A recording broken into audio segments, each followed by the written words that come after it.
Gente, nós estamos recebendo perguntas, graças a Deus, asserções, todas até agora elogiosas, mas se você tem alguma crítica, alguma asserção, alguma discordância do que eu acabei de falar, por favor, apresente, tá bom? Interaja conosco. Enquanto você pensa em alguma coisa para perguntar, eu vou cantar mais uma coisinha, né? E bom, eu já fiz, como é tantas perspectivas pessoais, já citei poemas meus, pensamentos meus, acho que também vale uma música minha, né? E eu gostaria, antes de tocar essa música, de dedicá-la a meus companheiros de banda, alguns meus melhores amigos que tocaram comigo na banda Arizona lá no 2012, 2013 e 2014. Uma das melhores épocas da minha vida, e nós compusemos essa música nesse tempo.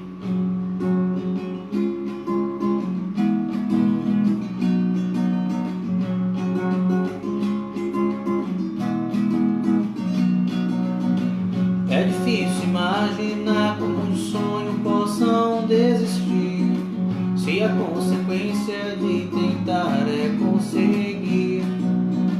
Nessa vida tudo passa e não há tempo pra sofrer por algo que parecia essencial pra você, pois não há porquê estar nessa vida sem poder entender e ver que não posso morrer sem viver.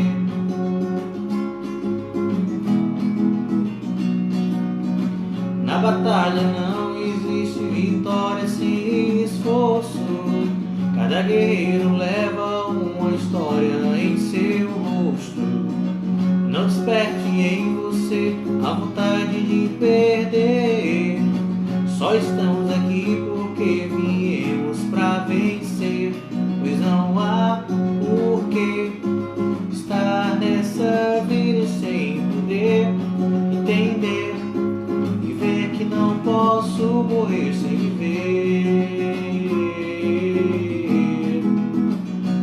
Sem viver.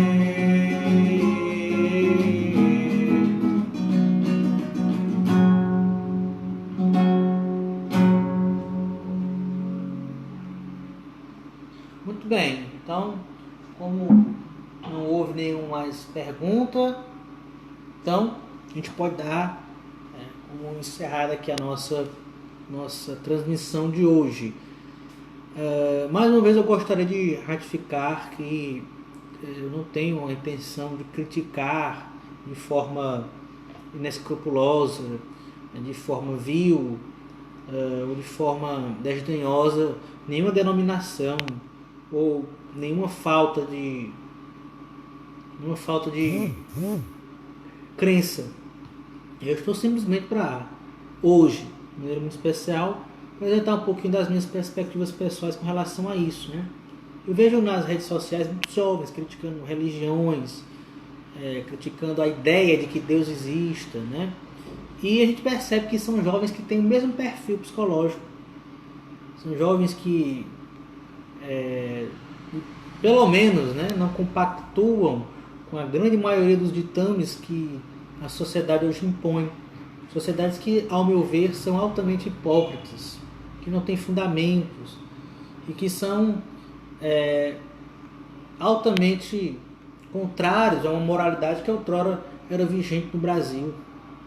Aliás, eu penso que hoje o Brasil esteja passando por uma anomia social. Na sociologia a gente aprende muito sobre isso. É quando as regras não estão sendo claras e, por conseguinte, não são cumpridas. Talvez a prova disso seja que hoje no Brasil há uma diversidade de grupos, uma diversidade de opiniões, de tribos, né? Há quem acredite e não acredite, há várias coisas, vários pensamentos. Há pessoas que apoiam o assalto, cada qual com a sua opinião, cada qual com o seu cerne. Acho que isso é fruto de uma sociedade onde as regras não estão sendo bem claras, quando não há uma uma moral. E a moral é isso, é o conjunto de regras que norteia a sociedade. Quando elas não são bem claras, quando as pessoas, por conseguinte, não as cumprem, então culmina-se nisso, né? Nesse levante contra a sociedade, contra a própria sociedade, né? Então eu vejo muitos jovens que criticam a religião, que criticam quem acredita em Deus, e são jovens que não compreendem por que o mundo é do jeito que é, não compreendem por que o mundo não é do jeito que eles querem que o mundo seja. Então, muitas vezes são jovens que pediram alguma coisa a Deus e não foram atendidos, não aconteceu da forma que eles queriam que acontecesse, e aí se revoltaram contra Deus e quem acredita em Deus, né? Isso aí não é ateísmo, isso aí é raiva de Deus e da religião, que expressa esse Deus de certa forma, né? Eu vejo muito isso é hoje muito normal, né? Nas pracinhas por aí, as pracinhas lúgubres e opacas, pelas cidades aí afora, até mesmo Massapê, se reúnem muito esses jovens, né? E eu percebo que, psicologicamente falando, ali há um padrão de comportamento, um padrão, há uma revolta, uma crítica, há um levante contra a sociedade, mas dentro da sua bolha, né? Não são jovens tão... Há uma preguiça cognitiva, né? Eles jogam pedra, mas não sabem se defender, e não buscam, não procuram algo que os defenda, no sentido intelectual, no sentido cognitivo, né? Isso é triste. Então, uma coisa é ser ateu, outra coisa é não querer acreditar em Deus. A maioria desses jovens não querem acreditar em Deus, é diferente. E na sua grande maioria são jovens que não tiveram uma formação na dimensão espiritual. E, portanto, essa dimensão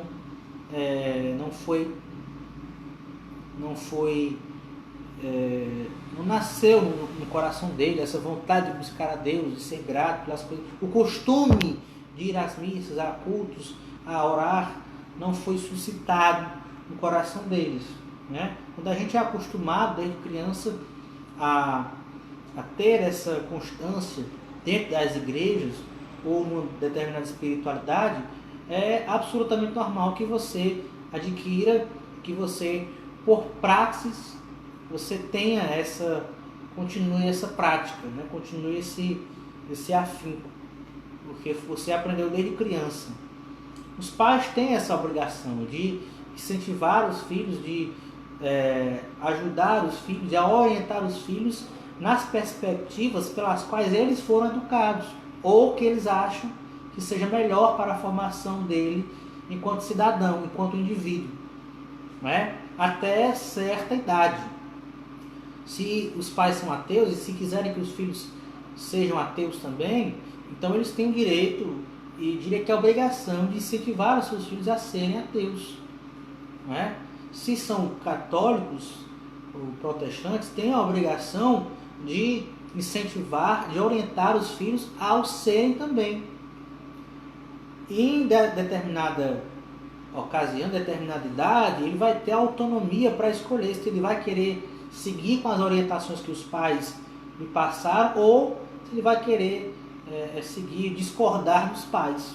Ele vai ter esse direito, um direito que lhe será inalienável, né? Meus pais, por exemplo, me incentivaram, me educaram na fé católica. A ordem que eu tinha do meu pai, a obrigação que eu tinha como cristão, que foi me dada pelo meu pai, pela minha mãe, foi ir às missas aos domingos. Eu, por livre e espontânea vontade, quis fazer mais, porque depois de caminhar com os meus próprios pés, eu tive o direito de escolher, e eu vi que era melhor para mim. Eu vi que o melhor caminho era aquele. Eu me senti chamado.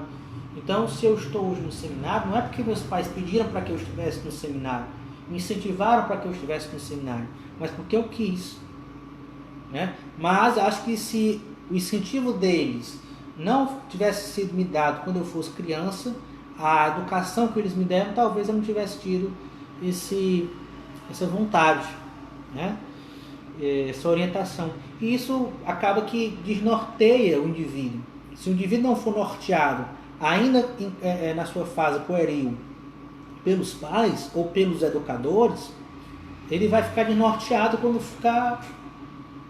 vai ficar sem perspectivas quando for adulto. Então é preciso que os pais, os educadores, que as figuras paternas ou maternas, não necessariamente o pai e mãe biológicos, sejam os incentivadores, os educadores da criança.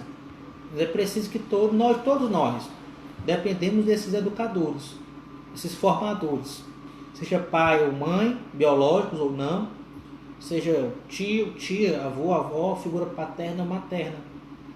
Mas, em todo caso, é preciso que eles nos incentivem, que eles nos orientem, que eles nos guiem pelos caminhos, pelas orientações pelas quais eles também foram educados. E se eles discordaram da educação que eles foram educados, mas que eles orientem os filhos numa educação, que eles educam. Né? É preciso, isso é imprescindível na formação de todo ser humano. Então, muitos desses jovens que não querem acreditar em Deus estão desnorteados. Talvez sejam frutos de uma falta de incentivo, uma falta de orientação. Talvez sejam filhos de pais que professaram um credo ou nunca, mas mesmo assim nunca foram assíduos, nunca incentivaram os filhos àquela devoção. É preciso que eles norteiem o filho, né? E isso é fruto de certa forma, uma alienação. Ele está sem saber o que fazer, ele não sabe para onde vai. Então, se você é católico, se você é ateu, se você é budista, se você é muçulmano, judeu, ou seja, e eduque os seus filhos enquanto crianças, enquanto ainda estiverem na sua tutela, na sua responsabilidade, eduque-os, para que eles possam estar norteados no futuro. Se você é católico e tem seu filho ainda de menor criança, leve ele para a missa. Incentive ele a ter uma perspectiva no futuro, para que não aconteça isso. Ele tenha revolta do mundo inteiro e aí critique Deus e o mundo e todo tipo de religiosidade, né? Isso é imprescindível. Essa educação, ela é imprescindível em qualquer ser humano. É preciso que haja essa disciplina. Ela é bastante salutar. Ela não é nefasta. Ela não é danosa. Ela é altamente salutar, né? Então, muitos desses jovens que não dizem ser ateus, mas que na verdade não querem acreditar em Deus, e como eu havia dito para quem está chegando agora, há uma diferença gritante. Eles na verdade não tiveram, na sua grande maioria, na sua maioria quase que esmagadora, não tiveram um incentivo, não tiveram uma disciplina no que se refere à fé, ou até mesmo à falta de fé. Então é preciso que os pais tenham deem essa educação, essa disciplina aos filhos, tá bom? Para que não haja nenhuma alienação, para que os filhos não sejam desnorteados e não tenham ódio do mundo, né? Wellington Silva, Lucas, grande abraço. Wellington Silva, meu querido, um abraço para você, um dos meus melhores amigos, sem sombra de dúvidas, e fico muito honrado pela sua participação aqui. Fico muito honrado. Todos os dias nós temos pessoas diferentes, temos pessoas novas nas nossas transmissões, graças a Deus. Eu fico muito honrado por até agora serem pessoas de uma idoneidade irrefutável, né? Pessoas de uma integridade sem igual. Graças a Deus, ilustres pessoas estão nos acompanhando, e o Wellington é uma delas. Graças a Deus. Wellington, um abraço fraterno, meu irmão, que Deus lhe abençoe. Então, meu povo, é isso, né? Pude hoje expressar um pouquinho dessa minha perspectiva com relação a isso, sobre ateísmo e ódio a Deus, são duas coisas diferentes, e da religião também.